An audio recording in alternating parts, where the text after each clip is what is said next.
જય શ્રી કૃષ્ણ ફ્રેન્ડ્સ. આજે હું બનાવું છું સાબુદાણાની ખીચડી. એની માટે લીધા છે બટેટા, સાબુદાણા મેં 3-4 કલાક પલાળી રાખ્યા છે. આ બટેટા, આ આદુ મરચાંની પેસ્ટ કરવાની છે.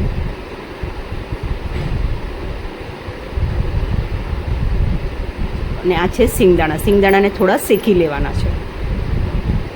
તવા ઉપર શેકો યા પછી થોડું લોયામાં શેકી કાઢવાના ને પછી એની પેસ્ટ બનાવવાની. આદુ મરચાંની બી પેસ્ટ કરવાની છે. તો ને બટેટા છોલીને કાપવાનું. ચલો ફ્રેન્ડ્સ, તો પહેલાં હું કરું છું આદુ મરચાંને ધોઈ લઉં છું.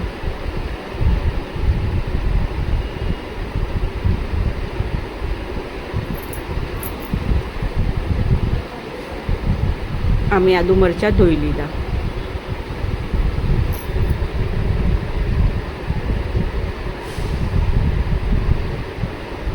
આદુ મરચાંમાં પહેલાં છે તે આપણે આદું વાટવાનું. હંમેશા આદું એટલા માટે પહેલાં વાટવાનું કે આદુના પછી આખા મરચાં જલ્દી વટાઈ જાય, આદું થોડા આખા ગાંગડા રહી જાય. એટલે હું સ્પેશિયલ પહેલાં તમને સજેસ્ટ કરું છું કે પહેલાં તમે હંમેશા આદું વાટો.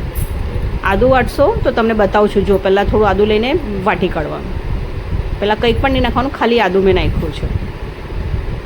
જો બતાવું વાટીને.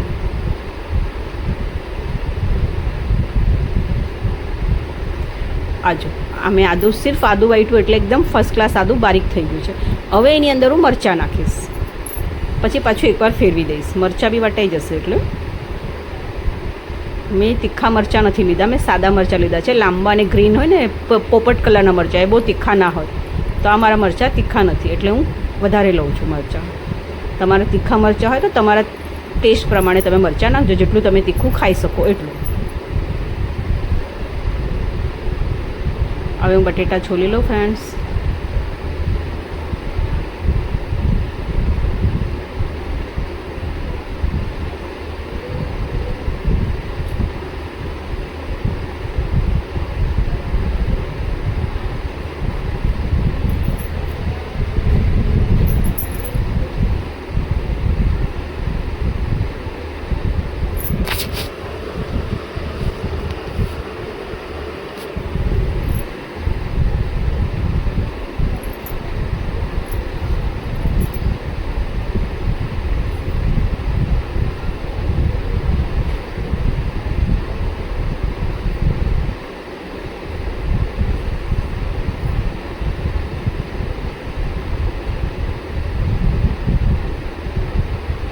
અમારા બટેટા છોલાઈ ગયા. હવે એને ધોઈ લઉં છું.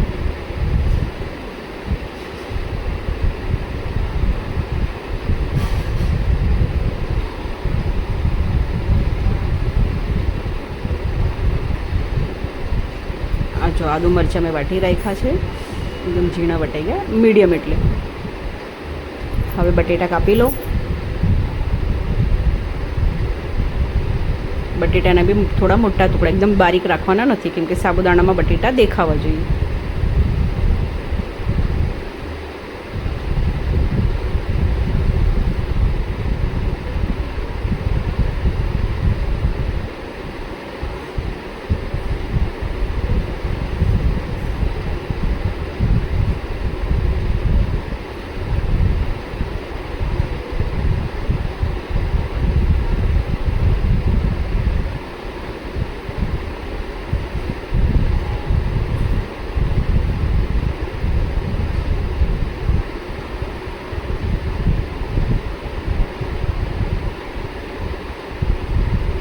આ જો ફ્રેન્ડ્સ, મેં લોયું મૂકી દીધું છે ગરમ થવા. હવે એમાં નાખીશ ઘી, કારણ કે સાબુદાણાની ખીચડી હંમેશા ઘી અને તેલ બે મિક્સમાં બનાવવાની, એનાથી ટેસ્ટ બહુ અલગ. એટલે મેં પહેલાં નાખી 2-3 ચમચી ઘી. અને હવે નાખીશ 2-3 ચમચી તેલ, પણ બંને ચોખ્ખું લીધું છે. જે આપણે રોજ વાપરીએ એમાંથી નથી લીધું. આ ચોખ્ખું હોય ને આપણું એ લેવાનું. ઘી અને તેલ બંને મેં ચોખ્ખું લીધું છે. અને જીરું નાખવાનું છે. જીરું પણ તમારે ચોખ્ખું, જે રોજ તમારા ડબ્બામાં વાપરતા હોય એ નહીં લેવાનું, કારણ કે અપવાસ છે. અપવાસમાં આમ તેમ હાથ લાગ્યા હોય એટલે હું તે જીરું નાખતી નથી. આ નવું જ જીરું મેં લીધું છે, જે આપણે ડબ્બામાં ભરી મૂકીએ વધારે હોય ને આપણી પાસે, એ વાળું જીરું. અને કઢી પત્તો નાખવાનો છે. તો અમે કઢી પત્તો ધોઈ લીધો. હવે જરા તે ગેસ ફાસ્ટ કર્યો છે કે તેલ અને ઘી ગરમ થઈ જાય. તેલ અને ઘી ગરમ થાય એટલે એની અંદર નાખવાનું છે જીરું. આ મેં જીરું લીધું છે, ચોખ્ખું જીરું.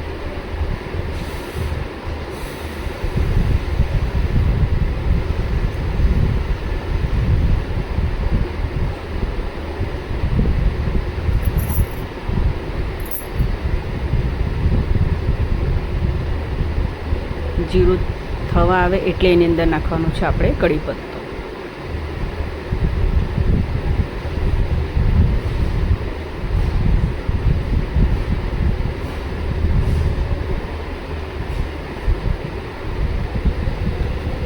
આ કઢી પત્તો નાખ્યો મેં, નાખી દઉં છું. કઢી પત્તો હંમેશા નાખતી વખતે 2 ટુકડા કરી નાખો, કારણ કે આજકાલના કઢી પત્તાના પાન બહુ મોટા મોટા આવે છે, એટલે હું એને 2 ટુકડા જ કરી દઉં.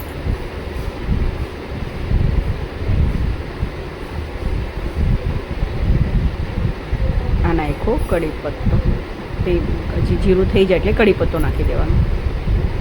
કઢી પત્તો નાખીને તળતળ થઈ જાય એટલે આપણે જે કાપીને રાખ્યા હતા બટેટા એ નાખવાના છે. તો અમે નાખ્યા બટેટા.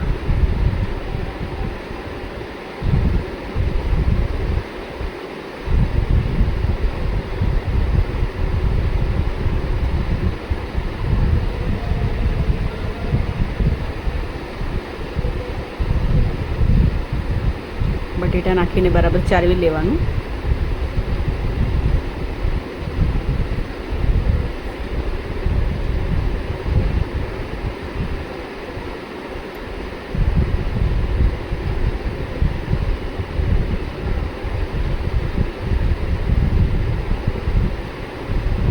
બટેટા નાખ્યા એટલે થોડું એની સાથે સિંધો મીઠું નાખી દેવાનું છે. અત્યારે થોડું બટેટામાં મોળા ન લાગે એટલા માટે થોડું સિંધો મીઠું પહેલાં નાખવાનું છે. પછી બરાબર હલાવી દેવાનું.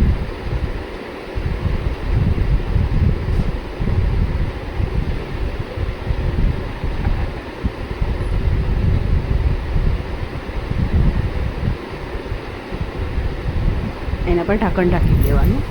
બટેટા થોડા વાફથી ચડી જાય. અમે સિંગદાણા જે શેકા હતા એને હવે છોટલા કાઢી લઉં છું અને એને આ વાટવાના છે આપણે.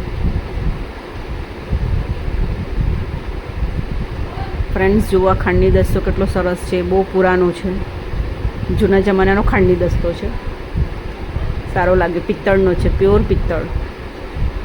એમાં વટાઈ બી એટલું સરસ ઝીણું વટાઈ જાય, સરસ મજાનું.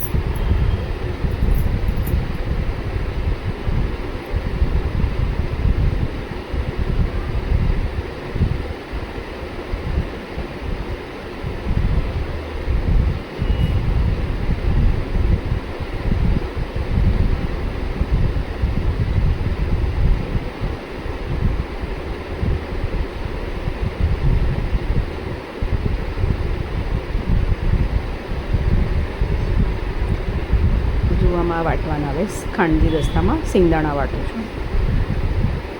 મિક્સરમાં બી વટાય, પણ મિક્સરમાં બહુ બારીક પાવડર જેવું થઈ જાય, એટલે વધારે સિંગદાણા મિક્સરમાં નહીં વાટવાના. ને વાટો તો બી એક જ વાર ફેરવવાનું. થોડા આખા દાણા સિંગદાણા થોડા આખા હોવા જોઈએ સાબુદાણામાં. સાબુદાણાની ખીચડીમાં થોડા સિંગદાણા આખા હોય. આમ હાથ રાખું છું એનાથી કે બહાર પડે નહીં. હવે જુઓ ફ્રેન્ડ, મેં પહેલાં બટેટા મૂક્યા હતા ને એને જોઉં છું. એના ઉપર જે ઢાંકણ છે ને એની અંદર પાણી પડ્યું, વરાળનું પાણી જમા થાય. એ પાણી બટેટામાં જ પડવા દેવાનું. એનાથી બટેટા સરસ ચડી જાય. અને પછી આપણે બટેટા ચાળવી લેવાના છે. હવે ચાળવી લઉં છું બટેટા.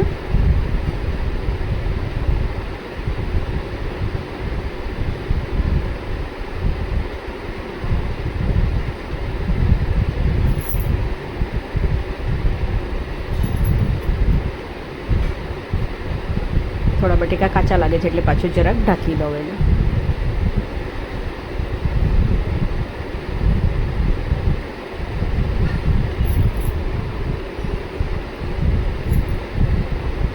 આ કોથમરી બી નાખવાની છે અંદર, એટલે કાપી દઉં છું. મેં સાફ કરીને ધોઈ લીધી છે.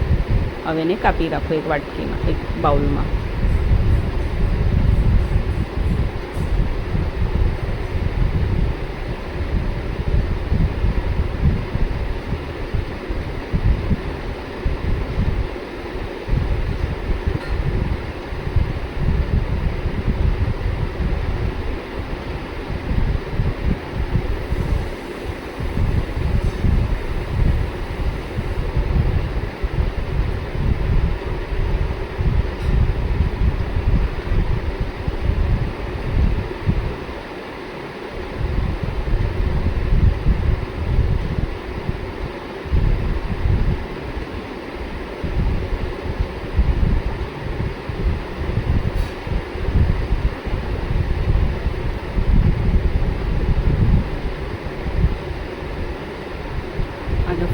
બટેટા ચડી ગયા છે એટલે એની અંદર નાખી દઉં સિંગદાણા, જે આપણે ખાંડની દસ્તામાં વાટી રાખ્યા હતા ને એ વાળા.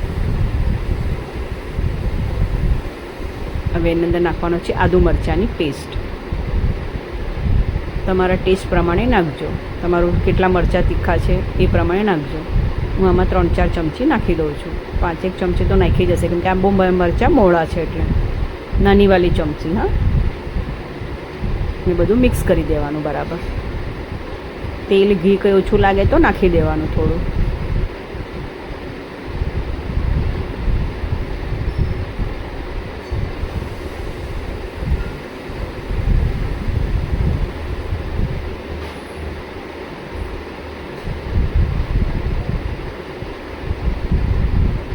મને લાગ્યું 1 ચમચો તેલ ઓછું છે તો મેં 1 ચમચો તેલ નાખી દીધું છે. પછી મસાલો બરાબર સોતળાવા દેવાનો. મસાલો સિંગદાણા બધું બરાબર સોતળાઈ જાય બટેકા સાથે, પછી અંદર નાખવાના છે આપણે સાબુદાણા.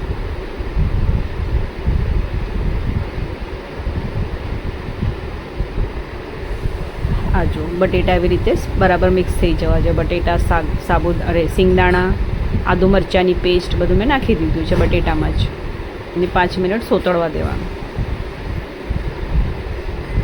બરાબર મિક્સ થઈ જાય ત્યાં સુધી થવા દેવાનું. પછી અંદર નાખવાના છે સાબુદાણા. તો હું તમને બતાવું સાબુદાણા.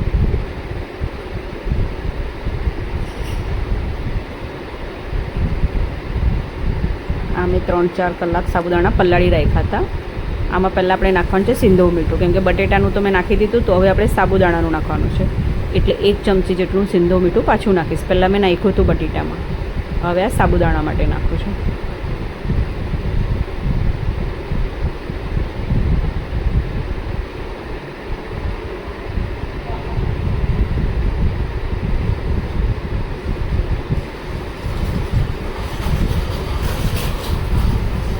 આ સાબુદાણા હવે એની અંદર આપણે નાખી દેવાના છે સાબુદાણા, કેમ કે મારા બટેટા ચડી ગયા છે. બધું મસાલો બી મારો સોતળાઈ ગયો છે.